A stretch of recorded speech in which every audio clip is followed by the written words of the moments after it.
നിന്നിലേക്ക് ഭാഗം 43. എന്തായടാ, അവനുണ്ടോ അവിടെ? കാശിയുടെയും അക്കുവിൻ്റെയും വിശ്വയുടെയും അടുത്തേക്ക് വന്ന് ശിവ സംശയത്തോടെ ചോദിച്ചു. ഉണ്ടടാ, പക്ഷേ ആ മൈക്കിള് നാട്ടിലില്ലാന്നറിഞ്ഞത്. 2 ദിവസം കഴിഞ്ഞിട്ട് എത്തൂന്ന്. അതുകൊണ്ട് അവൻ തീറ്റിപ്പോറ്റി വളർത്തുന്ന മിക്കതും ഇന്നിവിടെ ഉണ്ട്. അക്കുവാണ് അത് പറഞ്ഞത്. മൈക്കിൾ എവിടെ പോയി? ശിവ ചോദിച്ചു. ആർക്കറിയാം, എനിക്ക് തോന്നുന്നു അവൻ മുങ്ങിയതാണെന്ന് ശിവ. ഗിരീഷിനെ നമ്മൾ നോട്ടിട്ടിട്ടുണ്ടെന്ന് അവനും അറിയാലോ, വിശ്വ പറഞ്ഞു. എന്താ ആവട്ടെ, ആദ്യം നമുക്ക് ആ പുന്നാര മോനെ ഇവിടെ നിന്ന് പൊക്കണം. എൻ്റെ പെണ്ണവിടെ തനിച്ചാ, രാത്രി എങ്ങാനും ഉണർന്നാ, ശിവ പറഞ്ഞു. തനിച്ചോ? നീ എന്തിനാണ് അവളെ തനിച്ചാക്കിയേ? പറഞ്ഞിരുന്നെങ്കിൽ ഞങ്ങൾ ആരെങ്കിലും നിന്നേനല്ലോ അവിടെ. ഇതിപ്പോ ഇങ്ങനൊരു സാഹചര്യത്തിൽ അവളവിടെ ഒറ്റക്കാക്കിയത് ശരിയായില്ല ശിവ, അക്കു അവനെ കുറ്റപ്പെടുത്തി. ഓ, ഒന്ന് മിണ്ടാതിരിയടാ, വിച്ചുണ്ട് അവിടെ. ഞാൻ ഉദ്ദേശിച്ചത് ഞാനില്ലെങ്കിൽ അവള് തനിച്ചല്ലേ, അതാ. ശിവ അവനെ കൂർപ്പിച്ചു നോക്കി. അക്കു അവനെ നോക്കി ഇളിച്ചു കൊടുത്തു. അങ്ങനെ മനുഷ്യനെ വ്യക്താവുന്ന രീതിയിൽ പറയേ. അക്കു അവനെ നോക്കി ചുണ്ടുകൂട്ടി. ഇവൻ ഈ ശബ്ദം ഉണ്ടാക്കി നമ്മുടെ പ്ലാനെല്ലാം കൊളാക്കുന്ന തോന്നുന്ന ശിവ. കാശി അക്കുവിനെ നോക്കി പല്ല് കടിച്ചുകൊണ്ട് പറഞ്ഞു. ശിവ ചിരിച്ചു. ഇനിയിപ്പോ പതിയെ സംസാരിക്കേണ്ട ആവശ്യമൊന്നുമില്ല കാശി. ഇനി സംസാരമല്ലല്ലോ, ഓൺലി ആക്ഷൻ, ശിവ കണ്ണിറുക്കിക്കൊണ്ട് പറഞ്ഞു. കാശിയും വിശ്വയും അക്കുവും അവനെ നോക്കി ചിരിച്ചു. അപ്പോൾ തുടങ്ങുമല്ലേ? എൻ്റെ പെണ്ണിനെ വേദനിപ്പിച്ചതിനും കുറച്ച് ദിവസം മുന്നേ അപകടപ്പെടുത്താൻ ശ്രമിച്ചതിനും എനിക്ക് ആ ഗിരീഷ് മോനെ ഒന്ന് സ്നേഹിക്കണം, ശിവ മീശ പിരിച്ചു വെച്ചുകൊണ്ട് പറഞ്ഞു. ഓ, എന്നാ പോയി സ്നേഹിച്ചിട്ട് വാടാ, കാശി ചിരിയോടെ പറഞ്ഞു. ഓക്കെ. ശിവ അവൻ്റെ മുണ്ട് മടക്കി കുത്തിക്കൊണ്ട് മുന്നോട്ട് നടന്നു. പിറകെ തന്നെ മറ്റു 3 പേരും. ശിവപതിയെ അവരുടെ സങ്കേതത്തിൻ്റെ മുന്നിലേക്ക് നടന്നു. പുറത്തുനിന്നും അകത്തേക്ക് കയറുമ്പോഴുള്ള തിണ്ണയിലായി 2-3 പേർ മദ്യപിച്ച് ഉറക്കം പിടിച്ചിട്ടുണ്ട്. അവൻ പുറകിലേക്കൊന്ന് തിരിഞ്ഞു നോക്കി. അവന് പുറകെ തന്നെ കാശിയും വിശ്വയും അക്കുവും ഉണ്ടായിരുന്നു. കാശി അവനോട് അകത്തേക്ക് പോവാൻ കണ്ണുകൾ കൊണ്ട് കാണിച്ചതും ശിവ ചുറ്റുമുള്ളവരെ ഒന്ന് നോക്കിക്കൊണ്ട് പെട്ടെന്ന് അകത്തേക്ക് കയറി. ഡാ! പെട്ടെന്ന് മുന്നിൽ നിന്നും ഒരുത്തൻ ശിവയ്ക്ക് നേരെ പാഞ്ഞു വന്നു. ശിവ അവനെ പുച്ഛത്തോടെ നോക്കി. അവൻ പാഞ്ഞു വന്ന് അവൻ്റെ കയ്യിലുള്ള കത്തി വെച്ച് ശിവയ്ക്ക് നേരെ വീശി. ശിവ പെട്ടെന്ന് കത്തിയോടുകൂട്ടി അവൻ്റെ കൈ പിടിച്ച് അവനെ ശിവയ്ക്ക് നേരെ തിരിച്ചു നിർത്തി. അവൻ്റെ കൈ ആ കത്തിയിൽ മുറുകെ പിടിപ്പിച്ചുകൊണ്ട് അയാളുടെ കഴുത്തിലേക്ക് തന്നെ അത് ചേർത്ത് വെച്ചു. അവൻ പേടിയോടെ ശിവയെ നോക്കുമ്പോഴേക്കും ശിവ അയാളുടെ കൈകൊണ്ട് തന്നെ അവൻ്റെ കഴുത്തിലേക്ക് ആ കത്തി അമർത്തി വരഞ്ഞു. ഒന്ന് അലറാൻ പോലുമുള്ള സമയം കിട്ടാതെ ഒരു ഞരക്കത്തോടെ അയാളുടെ ശരീരം പിടഞ്ഞു. ശിവ അയാളിൽ നിന്നും കൈയെടുത്ത് മാറിയതും അയാൾ നിലത്തേക്ക് വീണു പിടഞ്ഞു. അയാളെ പുച്ഛത്തോടെ ഒന്ന് നോക്കിക്കൊണ്ട് അവൻ അകത്തുള്ള റൂമിലേക്ക് കയറി. അവൻ്റെ കണ്ണുകൾ ചുറ്റും ഗിരീഷിനായി അലഞ്ഞു നടന്നു. പെട്ടെന്ന് ശിവയുടെ പുറകിൽ നിന്നും ആരോ അവൻ്റെ പുറത്തേക്ക് ആഞ്ഞു ചവിട്ടി. അപ്രതീക്ഷിതമായിട്ടുള്ള ആ നീക്കത്തിൽ അവൻ മുന്നോട്ടൊന്ന് ആഞ്ഞുപോയെങ്കിലും അവൻ പെട്ടെന്ന് ബാലൻസ് ചെയ്തു നിന്നു. അപ്പോഴേക്കും തനിക്ക് ചുറ്റും 3-4 പേർ വളഞ്ഞത് ശിവ അറിഞ്ഞു. പുറത്തുനിന്നും ആരൊക്കെയോ തമ്മിലുള്ള അടിയുടെയും ചവിട്ടിൻ്റെയും ശബ്ദം അവൻ കേൾക്കുന്നുണ്ടായിരുന്നു. അവൻ നിവർന്നു നിന്ന് ചുറ്റും നിൽക്കുന്നവരെ കണ്ണുകൾ ചുരുക്കി നോക്കി. കയ്യിൽ വടിയും വാക്കത്തിയുമായി നിൽക്കുന്ന ആളുകളെ കണ്ട് ശിവയൊന്ന് പുഞ്ചിരിച്ചു. തല്ലാൻ വന്നതാണെങ്കിൽ തല്ലിയിട്ട് പോടാ, ഈ സ്ലോ മോഷനൊക്കെ കുറച്ച് ഓവറല്ലേ, ശിവ അവന് നേരെ മുന്നിലായി നിൽക്കുന്ന ഒരുത്തനോട് പുച്ഛത്തോടെ ചോദിച്ചു. അവൻ ശിവയെ നോക്കിയൊന്ന് ചിരിച്ചു. അതങ്ങനെയാടാ ശിവ, മൈക്കിളിച്ചായൻ പറഞ്ഞേൽപ്പിച്ച കാര്യങ്ങൾ നിന്നോട് പറയാൻ കൂടി വേണ്ടിയല്ലേ ഞങ്ങൾ വന്നേക്കുന്നേ, അയാൾ പറഞ്ഞു. ശിവ ഒന്നുകൂടി നേരെ നിന്ന് അവനെ നോക്കി. ഓ, അപ്പോൾ നിൻ്റെയൊക്കെ മുതലാളി എന്നെ പേടിച്ച് മുങ്ങിയത് തന്നെയാണല്ലേ, ഞാൻ ഊഹിച്ചു. കാരണം ഇന്ന് ഞാൻ ഇങ്ങോട്ട് വരുന്ന കാര്യം അവനും അറിയാവുന്നതല്ലേ, ശിവ മീശ പിരിച്ചു വെച്ചുകൊണ്ട് പുഞ്ചിരിച്ചു. ആഹാ, അപ്പം എല്ലാം അറിഞ്ഞിട്ടാണല്ലേ വരവ്. ഏതായാലും മൈക്കിളിച്ചായൻ പറയാൻ ഏൽപ്പിച്ച കാര്യം നിന്നോട് പറയാതിരിക്കുന്നത് എങ്ങനെയാടാ ശിവ. അയാൾ അവന് മുന്നിലേക്ക് വന്നു നിന്നതും പെട്ടെന്ന് ശിവയ്ക്ക് നേരെ പുറകിലായി നിൽക്കുന്നവൻ അവൻ്റെ 2 കൈകളും പുറകിലേക്ക് പിടിച്ചു വെച്ചു. ശിവ വേദനയോടെ കണ്ണുകളൊന്ന് ഇറുക്കി അടച്ചു തുറന്നു. വിടടാ, ശിവ തല ചരിച്ച് പുറകിൽ നിൽക്കുന്നവനെ നോക്കിക്കൊണ്ട് പറഞ്ഞു. അവൻ ഒന്നുകൂടി ശിവയുടെ കയ്യിൽ കൈ മുറുക്കുകയാണ് ചെയ്തത്. ശിവ പല്ലുകൾ ദേഷ്യത്തിൽ കടിച്ചു. ആഹാ, ശിവദത്തനെന്താ ദേഷ്യം വരുന്നുണ്ടോ? കൂട്ടത്തിലൊരുത്തൻ പരിഹാസത്തോടെ ചോദിച്ചതും ബാക്കിയുള്ളവർ ചിരിക്കാൻ തുടങ്ങി. ശിവ മിണ്ടിയില്ല. മുന്നിൽ നിൽക്കുന്ന ആൾ ശിവയുടെ കവിളിലേക്ക് അയാളുടെ കയ്യിലുള്ള കത്തി പതിയെ വെച്ചു. പക്ഷേ ശിവയുടെ കണ്ണിൽ ഒരു തരി പേടി പോലും അയാൾക്ക് കാണാൻ കഴിഞ്ഞില്ല. സമ്മതിച്ചടാ ശിവ, നിന്നെ ചാകാൻ പോകുന്ന നേരത്തും നിന്റെ ഈ ധൈര്യം സമ്മതിക്കാതിരിക്കാൻ വയ്യ, അയാൾ ചിരിയോടെ പറഞ്ഞു. ശിവയുടെ കൈകൊണ്ട് തീർന്നേക്കാന്ന് നിന്റെ ഇച്ഛാനോട് പറഞ്ഞിട്ടാണോടാ ഇറങ്ങിയത് നീ? ശിവ അവനോട് പുച്ഛത്തോടെ ചോദിച്ചു. ഡാ, അയാൾ ദേഷ്യത്തോടെ കത്തി മാറ്റി അവൻ്റെ കവിളിലേക്ക് കൈമുഷ്ടി ചുരുട്ടി ഇടിച്ചു. ആ! ശിവയുടെ മുഖം ഒരു വശത്തേക്ക് ചെരിഞ്ഞുപോയി. വായിൽ നിന്നും കൊഴുത്ത രക്തം പുറത്തേക്കൊഴുകി. എന്നിട്ടും കലി അടങ്ങാതെ അയാൾ അവൻ്റെ മുഖം പിടിച്ചുയർത്തി അവൻ്റെ കവിളിൽ കുത്തിപ്പിടിച്ചു. ആ! ശിവ വേദനയോടെ ശബ്ദമുണ്ടാക്കിയെങ്കിലും അപ്പോഴേക്കും അവൻ്റെ മുഖത്ത് മറ്റെന്തോ ഭാവം കലർന്നിരുന്നു. നീ എന്നെ കൊല്ലുവോടാ? അത്രയ്ക്ക് ധൈര്യമുണ്ടോ നിനക്ക്? അതും ഞങ്ങൾ ഇത്രയും പേര് ചുറ്റും നിന്നിട്ടും? കൂട്ടത്തിലൊരാൾ അവനോട് ചോദിച്ചു. അപ്പോഴേക്കും 2-3 പേര് കൂടി അവർക്കടുത്തേക്ക് വന്നു നിന്നു.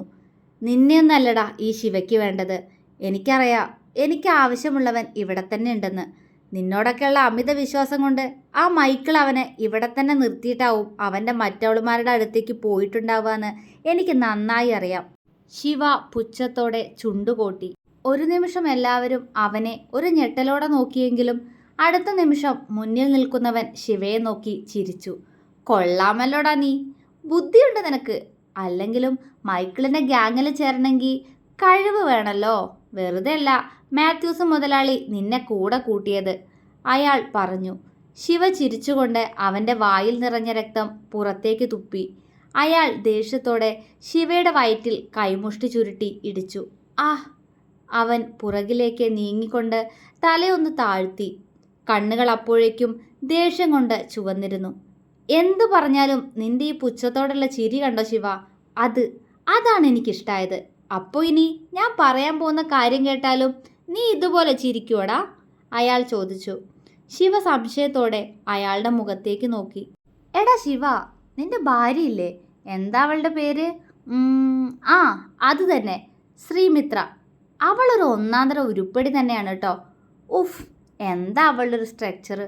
നിന്റെ ഭാഗ്യമാണടാ ശിവ അവളെ അനുഭവിക്കാനുള്ള യോഗം നിനക്കാണല്ലോ കിട്ടിയത്, അയാൾ വഷള ചിരിയോടെ പറഞ്ഞു. എടാ പന്ന മോനെ! ശിവ അവനെ ദേഷ്യത്തോടെ വിളിച്ചുകൊണ്ട് അവൻ്റെ അടിനാഭി നോക്കി ആഞ്ഞു ചവിട്ടി. അയാൾ ഒരലർച്ചയോടെ കൂനിയിരുന്നു പോയി.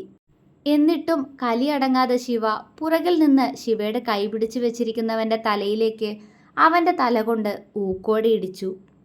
അവൻ വേദനയോടെ അവൻ്റെ തലയിൽ കൈവയ്ക്കാൻ തുനിഞ്ഞ നിമിഷം ശിവ തിരിഞ്ഞു നിന്ന് അവൻ്റെ മുഖത്തേക്ക് കൈ ചുരുട്ടി അടിച്ചു.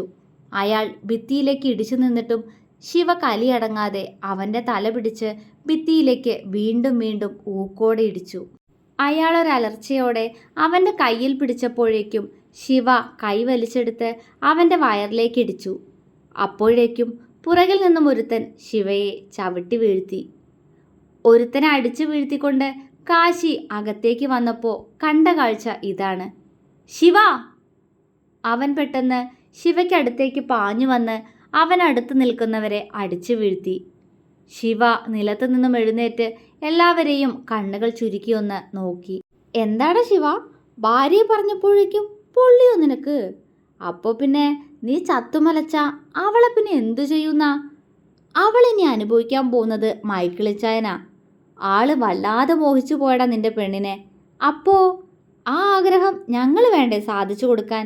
അവള് ഇച്ചായൻ്റെ ശരീരത്തിൻ്റെ സുഖം കൂടി ഒന്ന് അറിയട്ടടാ ശിവ, ഒരുത്തൻ മുന്നോട്ട് വന്ന് വഷളത്തരത്തോടെ പറഞ്ഞു.